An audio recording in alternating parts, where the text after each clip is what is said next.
Hello YouTube. In this video, I'll be showing you some clips of the critique sessions I have with some of the students from the digital painting course, also known as Med's Map. For more information on the class, definitely check out the link in the description. I think the skulls are really challenging for me. The lower jaw part and the cheekbone part is really hard. I had trouble thinking about them like without reference.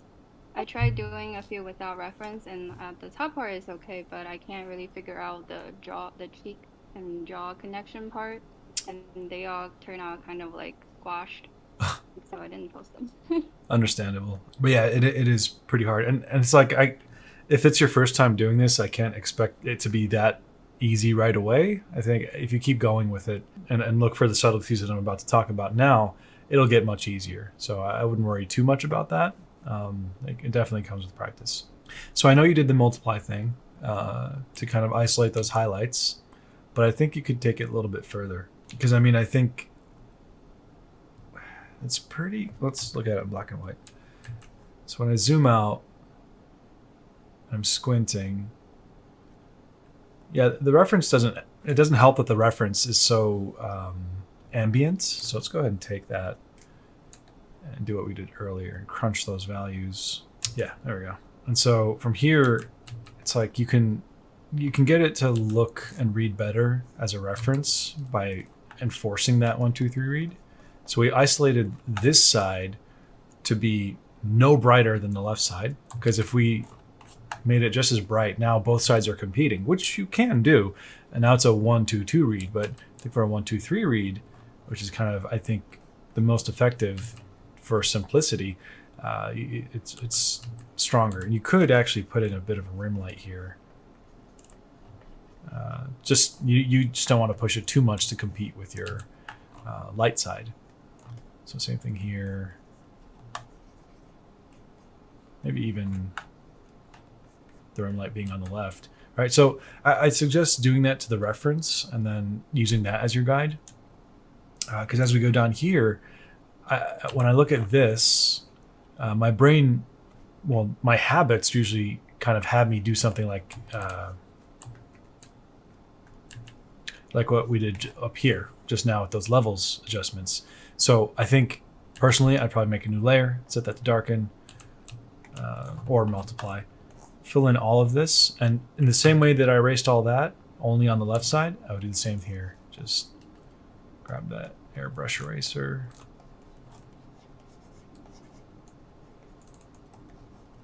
And maybe a little bit here. And then lower the opacity a bit. And now I think it reads a little bit more effectively as something that has form that has a subtle gradation across the whole geometry. So if we turn that off, that center area is a bit too overexposed, but with this, it's isolating it a little bit stronger. Yeah, even when you zoom out and increase the opacity, it still works. So that's what I'd say about the values. But let's move on to the actual thing you brought up regarding the proportions. So let's just start from scratch here. Okay. The one thing that's standing out to me is the jaws feel a little bit, you said they felt crunched, right? Or like too small, or yeah. So Maybe it is too long. Maybe I'm trying to. Sorry? Back of the head, the shape of the back of the head. I can see that.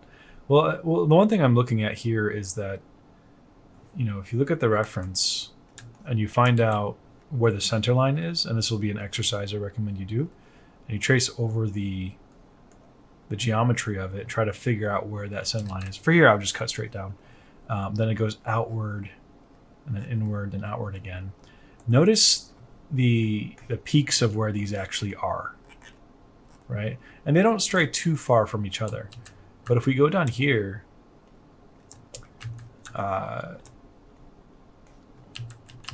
you have that center line, good. This, cut down, and then suddenly it goes way over here, right? So these peaks went way too far to the right. And I think that's what's messing with the proportions. Because notice how this is all aligned in like this kind of slim area. But over here, it should be over here, but suddenly all of this shifted too far to the right. Okay, so based on that, if we just move that center line, let's get a better brush, round brush. Move that over here and move that center line core shadow to there. I think it starts to feel like it's the right proportion. And it's crazy how much of a difference that makes for a face. And for that same reason, you have like pop stars getting very subtle surgeries to change things like that. So even if it's like slightly off, it'll be a bit strange to look at if you're trying to be close to the reference. But yeah, let's actually test that thirds theory that I said earlier.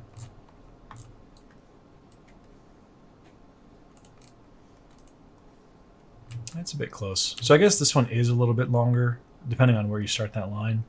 But it is roughly thirds. So if I go down here, that feels pretty good, except this, maybe this part just seems a little thin. If you take that and you move it up, like this extra space, even though it's small and subtle, will kind of make it feel awkward. And so if we take that same area, divide it into thirds, and then make this one a little bit higher, so maybe right there. And then you take that, move it over. It's going to be just slightly higher.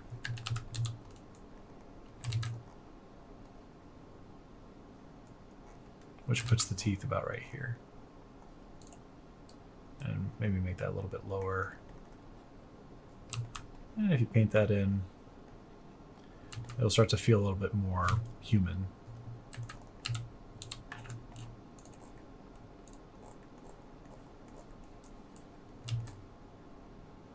Yeah.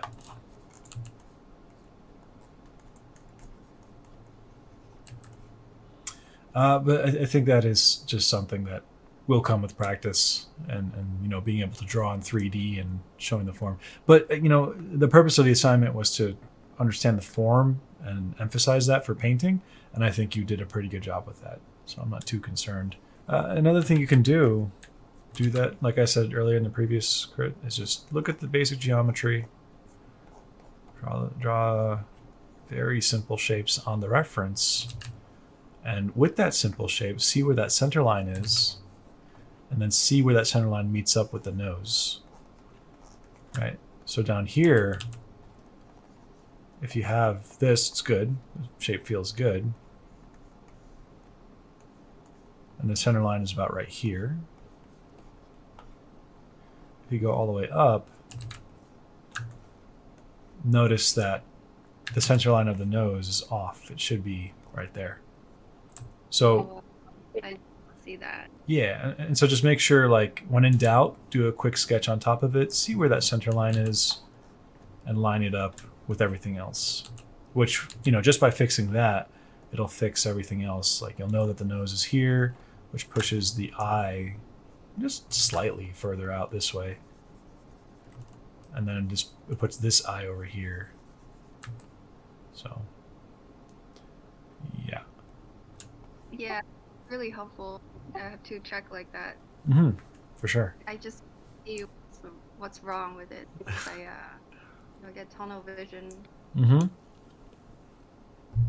When in doubt, you have the form wireframe studies to do like that, or you check out where the shapes are in relationship to each other, and if you mix those two strategies, you can find the right, you know, proportions. Another thing that, so, you know, I also like to do other measuring things. So if you have this line and then that line, you can kind of fit a perfect triangle in there. Not perfect. It's not equilateral, but you can kind of do that and then subdivide it. Say, oh well, the eye fits into there and the teeth fit barely here. And any one of us could easily draw that shape. It's just a triangle. You know, it's obviously not way too long like this, or it's not way too short like that. You know, there's a center line here, and it goes like this. And if I can put a little half circle there, and the, oops, should be lower. And a little rectangle here, that'll kind of give me the start of where things should be down here. Because if you look at this, and then you look at that line, I think it's way too low. I think it should be up here. You know, the eye is in the right spot, but now the teeth are like way too low down there. It should be ending over here. And then you can kind of push that out, which you already have. That's good. You know, it goes back to that whole credit card thing. It's like, where this area, there's a dot here and a line there. It sort of does that, right? But this area I think is too long, or too low over here. So I think this should be higher right there, and this should be higher as well. Not by much though. And then that would let us fit that triangle in there a little bit better. Don't have much else to add to that. Do you have any questions? Yes. Yes. What's a good and effective way to practice not going over your strokes, like brush economy wise? I tend to just rub and, you know, make everything muddy, and I really don't like that. I want to do more painterly and off strokes. Mm-hmm. I have the tendency to just like go over things. Is there anything to help with that? Yeah. Well, doing those studies of Karen O'Neill and other painters is a really great start, and I'd say just keep doing that. But if you want to go more scientific or mathematical about it, it would be isolate each area and like really look at the layers of it and ask yourself, how can I do just this part or just this area in like 10 strokes, right? And so, for example, you know, we could just draw it real quick. That's just the wedge shape. Get that eye socket in there. It's gonna be something like that. Whatever. And the construction part doesn't matter. It's your question is regarding the painterly approach. So you isolate every part, and then you carefully say, all right, I could get in there and like really render and do all this work, but instead, you know, say like how I would simplify it is, okay, well, if I just have a base area like this, we need a cleaner spot. Let's move this out.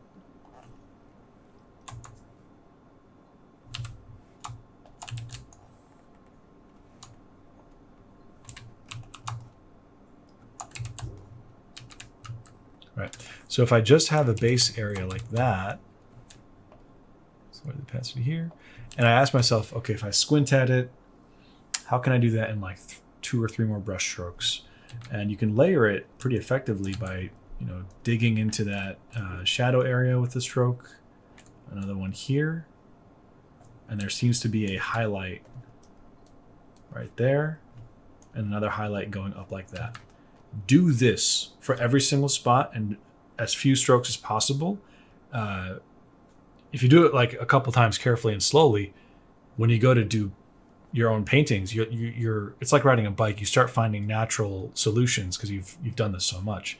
So I'd say develop the skill of simplification and how to layer brush strokes, and even down to the direction that they're going. Because you know, for this, in terms of efficiency, you know, for that highlight that I put on the side there, I'm not going to make the highlight like shaded like this. That's not efficient. Efficient is making one stroke go down like that. So it's going to be mastering that over and over again for every part that you can find, whether it's a skull, a rose, an apple, and a dog, whatever. You know, do small isolated things first, zoom out, then get the whole. Does that help? Yep. Great. So when I zoom out, the forms are reading pretty well. So you got the 1, 2, 3 read pretty good on that box here on the left. As I'll go here, I don't know if this was intentional, but I think the geometry feels a little bit too flattened. So up here, what you're doing is pretty good. You got this implied bevel, another implied bevel here. It's almost like we can sort of fit a cylinder in there. Right, so that's good, and it kind of wraps around. There's a sphere on this corner, wraps around again.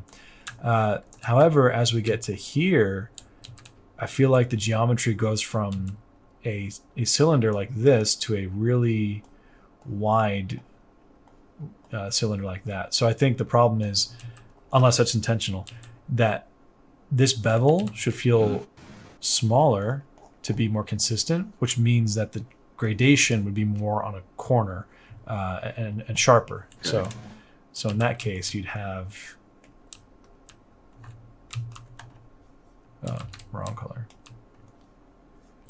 A sharper bevel like this.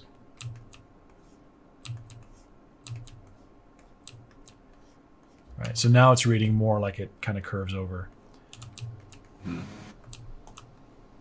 And this is just kind of like a nitpicking thing regarding the geometry. Aside from that, the colors do feel pretty good.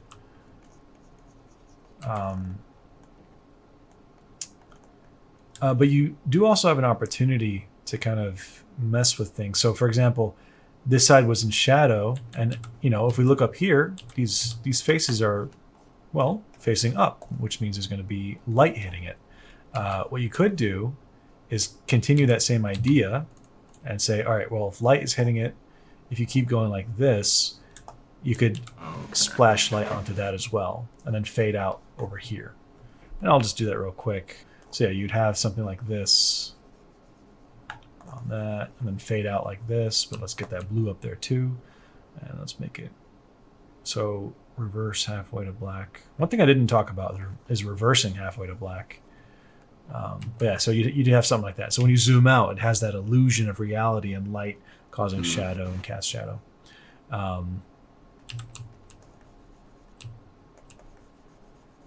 Keep that in perspective a little bit.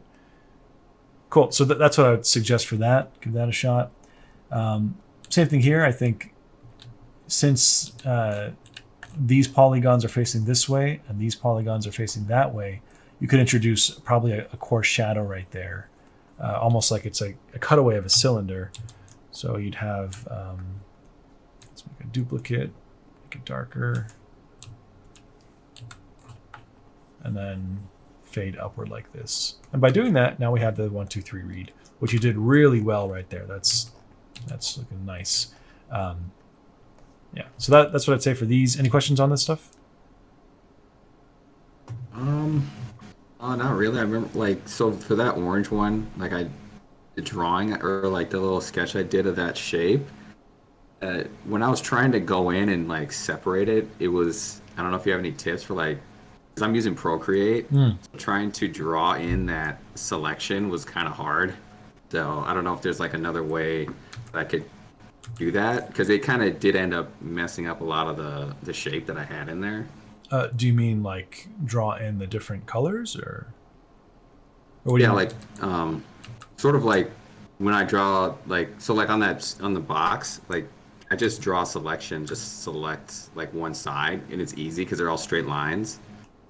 But then when I get to that other shape, it's kind of, I don't know, seems a little tricky. I'm maybe missing something. I've hardly ever used Procreate. So okay. Well, that's another thing. Here's another way to do it. So let's say we have the shape. I'll just do a simplified version of it like this. What you could do is you'd render out 2 versions of it. You'd make one that's painted orange. So this side would be top side.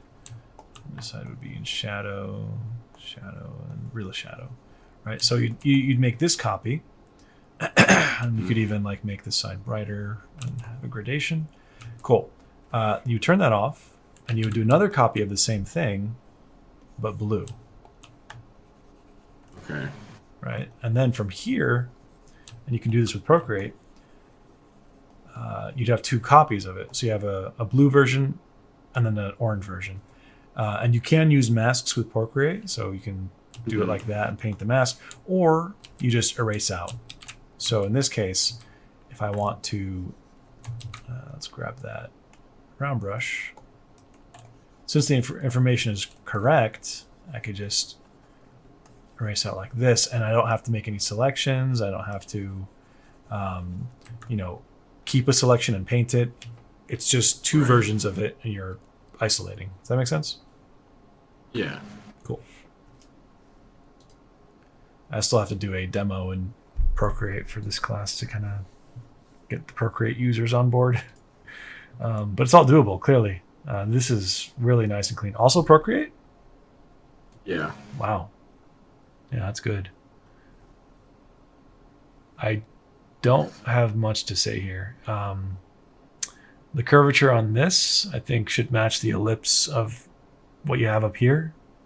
But that's just like a very subtle nitpick. I like that it's going towards green there.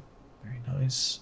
And I don't know if you're going for more of a clean look or more of a painterly look, but I would probably blend some of these shadows or dark sides.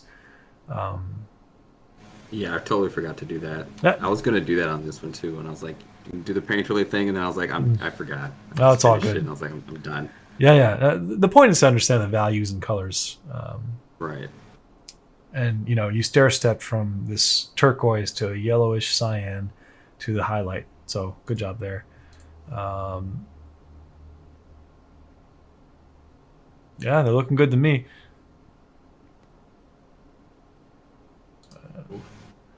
There might be one small thing I would suggest as a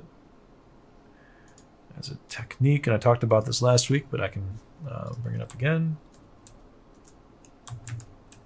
And it's that any given surface or shape, which you kind of already did here with the blue, I like to indicate some kind of gradation from either darker to lighter, or a shift in hue, saturated to not so saturated, or something, or a different value. And you did that here with the green as well, but I think the other one's missing. And so I'll just make sure I'm doing that everywhere.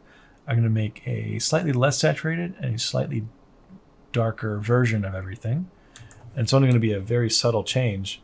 But on every surface, I'm just going to pick the right brush, maybe. Yeah. Every surface, I'm just going to slowly gradate this way. And maybe over here, I'll emphasize what you already have. And then from there, I'm going to keep this edge bright, so I'll make it darker up here, just very subtly. And by doing that, let me turn it off real quick. Everything feels solid, but now everything feels a little bit more realistic. It's just a small trick that makes it kind of do that. Now, you already have it here, which is pretty good, but it's missing in the purple, so I'm just going to emphasize it. Same thing here. Gotcha. Okay. And it's barely noticeable, but now that you saw me do it, now you can kind of look for it. And if you want to like take your paintings a little bit further, this is how to do it. And so I'll turn it off. It's good, but a little bit more realistic. So that's what I have to say about that. Now these are the tricky ones, and I think the culprit here is values, because they do look pretty good at first. I think the blue one's pretty decent, but over here it's starting to fall apart. So let's look at it in black and white. And in black and white, it has the information there. Like it technically goes to darker and all that. But what I would do is, I'm glad you're stair stepping from cooler to warmer there. But I might even go darker. So the tricky thing about red and magenta and all that is that its most saturated version of itself is pretty dark. I think that's like a 5. So if we put like the most saturated red next to the most saturated yellow over here, and we look at it in black and white, obviously the yellow is way brighter than the red. So it's going to be tricky to get that to work here. And so the most saturated it will be, I think, so this is going a little bit too much towards orange. Let's just see what I would do. Is like this. And so I think it's missing that kind of saturation. And as it gets darker, I think you can go darker as well as cooler. So now if we compare it, it's not selecting the way I want it to. You know, when you zoom out, now it's a very clear and contrasty read, as opposed to if we turn it off. Like I squint, it's there, but it's a bit too soft and subtle. And if we look at what I did, it's a bit stronger. All right, so I think just pushing those values and saturation will help you here. Now regarding this, I think this core shadow is a little bit sharp for what that is, because like a cone is essentially a cylinder that's squished at the top or pinched. So it should be a sharp core shadow here, and it should be fanning out like this towards the bottom. So let me just grab the airbrush. So, no, it's way laggier since I'm recording everything.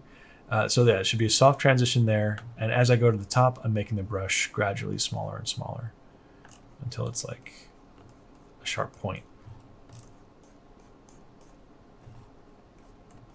And it requires a bit of finessing, but yeah,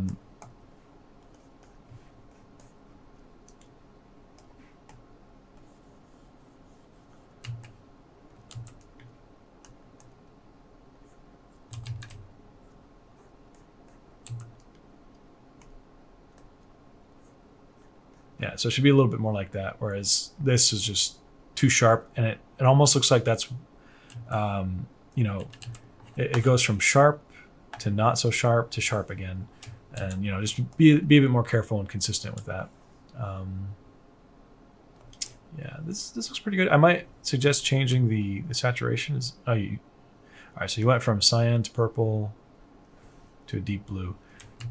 For some reason, it all seems like it's in the same color range. I think it's because this top side is...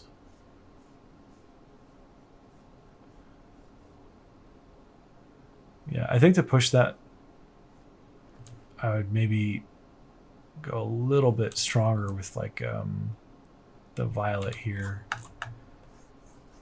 Oh, you know what? Okay, so yeah, the problem is it looks like this is in the same family as that, right? And like you decided to go towards purple here, but as you put that rim light, I think that should also still be purplish, right? Because we declared that this is a different, you know, hue family. So I was wondering why it looked like that. Because if I took this and put it here, it'll bring us right back to that family. We don't want that. Unless that's your style that you're going for.